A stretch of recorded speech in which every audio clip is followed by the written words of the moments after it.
Дөңгелені құрайық, керегені құрайық. Оқ болып келіп, шаңыраққа келіп, киіз үйді құрайық. Салмасыздарға балалар. Яғни керіңізді аласыздар. Келіңіздер. Келіңіздер, я.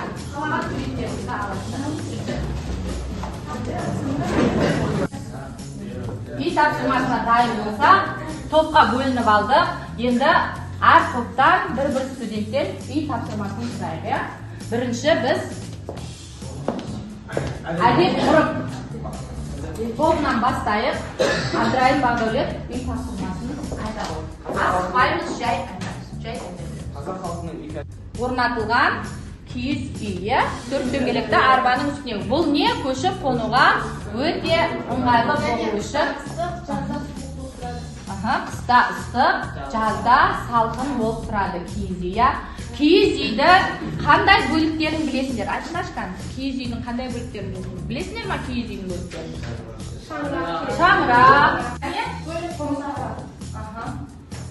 Осындай 5 бөлікке бөлінеді екен, киіз үйіміз. Енді екінші салт дәстүр. Ағаш өңдеуші мен қолданбалы өнерді жақындастырады. Ағаш оюшылар ою мен ою өрнектері пайдаланады, және зергерлік өнердің кәсіптік сипаты болады. Шебершілер мысалы, олар жұмыс істелген нелер, әшекей бұйымдар, тағы да басқа киіз үйге керек заттар істеді. Ол қолөнер арқылы қазақтар өздерінің ерекшеліктерін дәлелдей алады. Қолөнерге қандай қалып отыр, рахмет, отыра ғой. Енді рухани мәдениеттің киіз үй бірнеше бөліктерден тұрады. Мысалы, кереге, от, шаңырақ, және тағы басқа. Мысалы, киіз үй жалпы ол баспананың ғана рөлін қамтамасыз еткен жоқ, сонымен қатар жазда салқын, қыста жылы болды. Сонымен бірге киіз үйдің сыртынан мембер соғылған шилермен жабылатын болған, және оның кіреберіске екі жақтаулы есік орнатылады. Есік орнатылды, және оны кіреберісте көрге, қамшы, домбыра және тағы басқа заттарға ілетін болған. Кіреберістен солға қарай, яғни ол жерде ерлерге арналған орын болатын болған. Кіреберістен олға қарай ол әйелдерге арналған орын болатын болған. Және неғылуды сырмақ тоқу дейміз, сырмақ сыру дейміз. Балалар үй тапсырмасына керемет дайындалып келіпсіздер.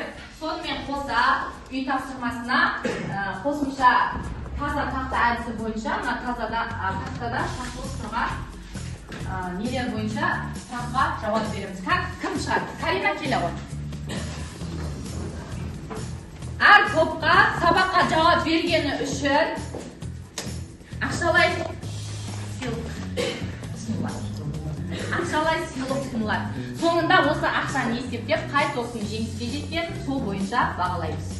Аңдық стиль дегеніміз ұлы даланың орталық аймағында сақтардың пайда болған өнері. Бұл аңдардан және ғажайыптардан өздері ата-бабаларымыз ойдан тоқып шығарған. Бұдан кесе, әшекей бұйым, кілем сияқты заттарға пайдаланған ою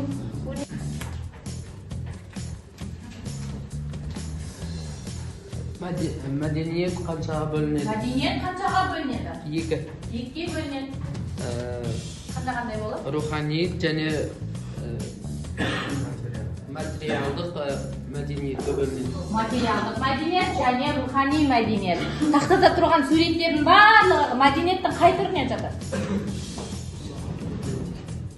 Қазақ халқының дәстүрлі музыкалық аспаптарын. Қазақ халқының қандай дәстүрлі музыкалық аспаптарын білесің? Домбыра, жетіген, шаңқобыз, керней және тағы басқа. Көп қой музыкалық аспап. Сыбызғы, даңғара, қобыз. Рахмет. Келе бар сен. үй кәсіптері жайлы айтамыз. Үй кәсіпшілігі жайлы айтамыз. Киіз тоқу, сүйек тоқу, сырмақ салу, крем тоқу. Крем тоқу, сырмақ сыру, ши тоқу, киіз тоқу. Әйел адамдардың үйде айналысатын кәсіпшіліктері, үй кәсіпшілігінің қазақтың эпикалық жырларын атаңыз. Алдыңғы тақырып. Лирикалық жырлар ғой, қазақтың лирикалық жырлары. Ер тарғын, қыз жібек.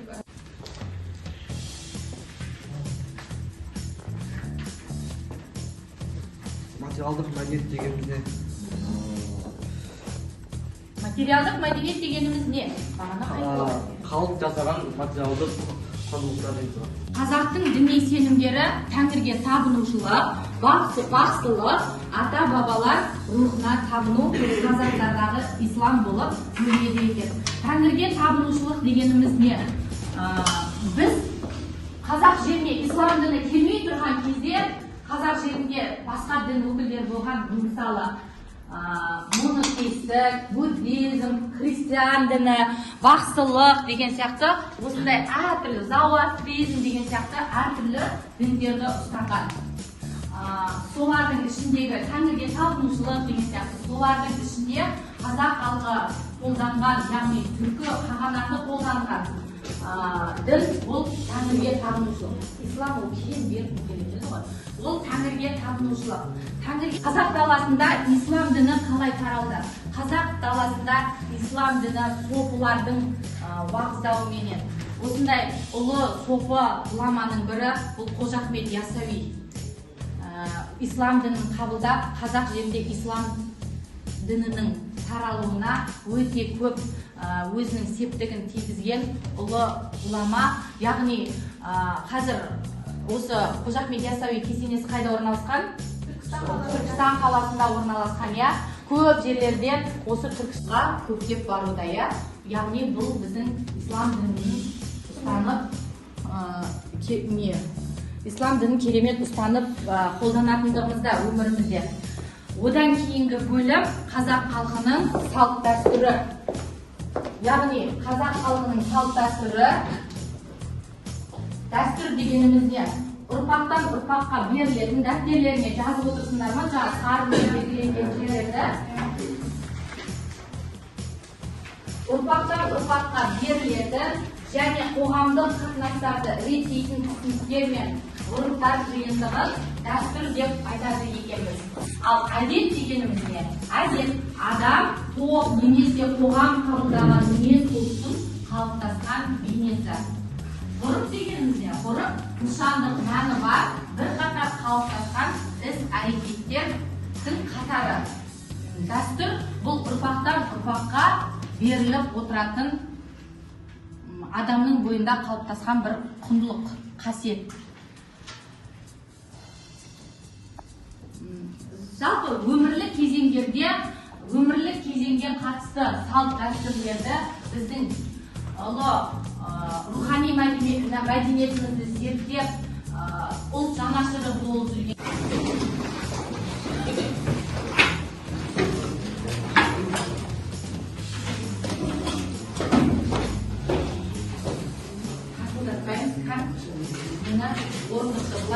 Екі қолмен міндетті түрде қайталаймыз, я?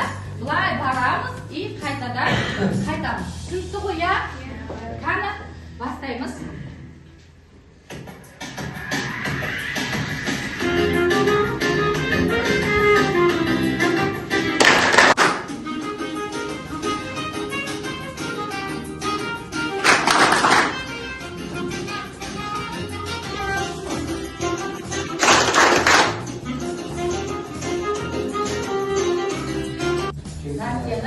Дәстүрді, яғни сұралды деп айтады екенбіз, я? Дұрыс. Енді салт дәстүр командасы. Қай ұяшықты жараймыз? 7. Бір жауап бергенбіз, не? Екінші рет жауап бермейміз. Рухани мәдениет дегеніміз не? Яғни бүгінгі біздің сабағымызға өткен тақырыбымызға қатысты. Мен ұмытып кетуім мүмкін, сол үшін біздің сыйлығымызды Жазсаңыздар. Рухани мәдениет дегеніміз не? Жауап береміз ба? Гүлнар жауап бере ала. Қандай да бір білімге Кісіге ат-тон беріп, одан кейін елдің алдында кешірім сұрайтын болған. Осыны айтады екенбіз. Тірлікпен өмір сүру, ол кез келген ұлттың қолынан келе бермейді, сен қазақтардың деп мақтанышпен айтуға болады. Кітапта дәстүр дегеннің анықтамасын дәптерлеріңізге жазып алыңыздар деп айтты ғой. Кітаптарда тұр ғой, дәстүр дегеніңізге қазір жауап береміз, болмаса сіздер ұтылғансыздар қазір. Ұтылған топқа жақсы баға қоймаймын. Дәстүр дегенімізде айтады алдына. Ұзату, киіп беру,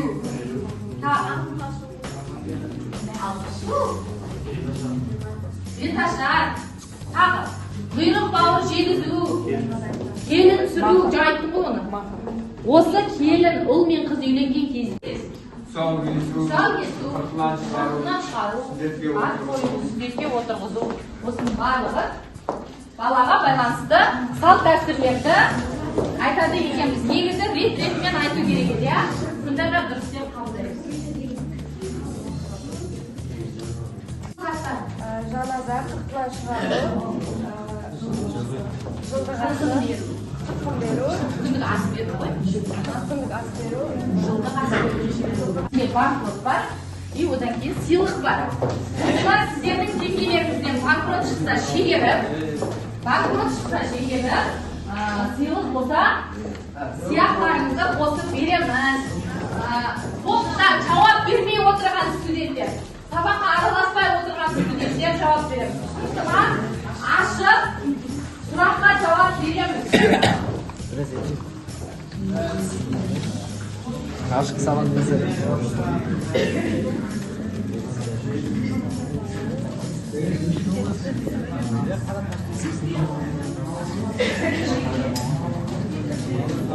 Сұрамаймыз.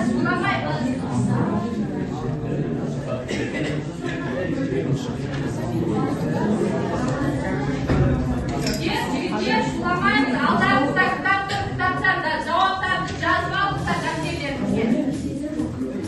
Екінші орын алған салт дәстүр командасына 4 деген бар. Енді бүгінгі сабақ сіздерге ұнады ма, ұнамады ма? Мына жердегі лайкты қаншалықты деңгейде түсіндіңіздер бүгінгі сабақта? Бұл 10 жүрекше тұр. Осының 8-ін бағалап, 2